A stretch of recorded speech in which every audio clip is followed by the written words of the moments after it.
It's an excellent time to be practicing dermatology. So are you ready for Therapeutic Hotline, where we bring you advances in the management of skin disease from experts in the field? I'm Jim Del Rosso, a dermatologist practicing in Las Vegas, Nevada, and it's a pleasure to talk here today with Linda Stein-Gold, a dermatologist from the Motor City, who's a good friend and colleague. And we're going to be talking about topical therapies that work. So Linda, why don't we talk about atopic dermatitis, and can we start by talking about the PDE4 inhibitor crisaborole ointment? Yeah, that's actually one of the first new molecules that we've had in a really long time, and it's really overdue. The beauty of this is that it's one drug that can be used anywhere on the body. You can use it on the face, you can use it on the eyelids, you can use it in the skin folds or in the groin or on the hands. And so it really simplifies the regimen for our patients, makes it a lot easier. And there's no duration restrictions? I know the label says down to the age of 2 for mild and moderate atopic dermatitis. Is that pretty much where you use it? Yes, and what's great is, as you mentioned, they actually studied it all the way down to age 2, which is wonderful. Yeah. And what about when we're utilizing it being an ointment? If we're utilizing Easier. And there's no duration restrictions? I know the label says down to the age of 2 for mild and moderate atopic dermatitis. Is that pretty much where you use it?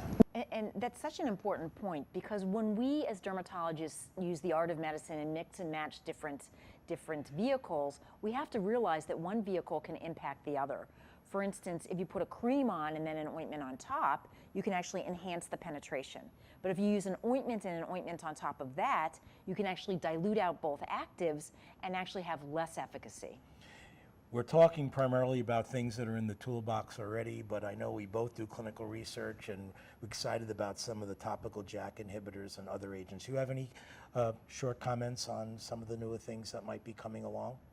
The good news is there are new agents that are coming along. We have a lot of very active clinical trials going on with new molecules, and I think we're going to see some agents that actually work. Right.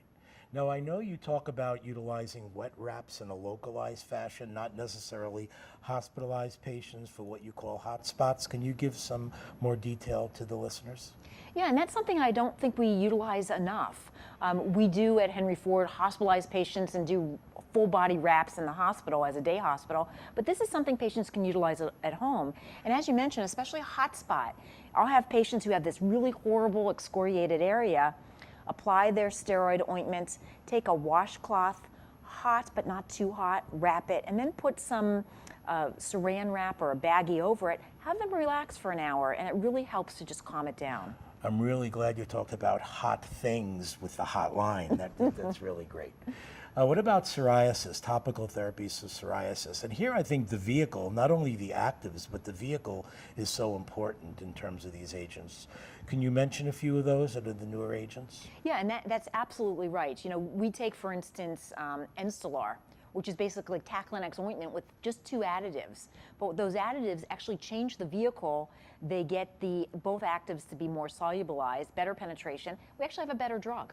And if I remember correctly, they compared it to the suspension that's used on the scalp. 4 weeks of the Enstelar worked as well as the Taclonex suspension for 8 weeks that was utilized in different areas. So that vehicle was very, very important. Exactly. What about the spray, the betamethasone dipropionate spray? I know there are some unique features with that. Yeah, and that's something. We're taking a molecule that we know and love and putting it in a spray formulation. And this causes us to kind of rethink what we consider with the vasoconstrictor assay study.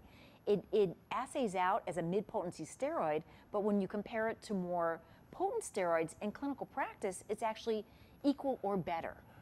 Very, very impressive results. And I know in those studies they also utilize it on the elbows and knees, which a lot of the other topical studies don't do. And we have another new agent coming along. We don't want to forget about tazarotene. It often gets forgotten about with psoriasis, combined with lower potency of halobetazole. It's not available yet, but it looks very, very promising. And we see increased efficacy with decreased side effects. So it's a great time to be practicing dermatology. So there you go with topical therapies that work. Thanks a lot, Linda. It's great talking with you. Thank you.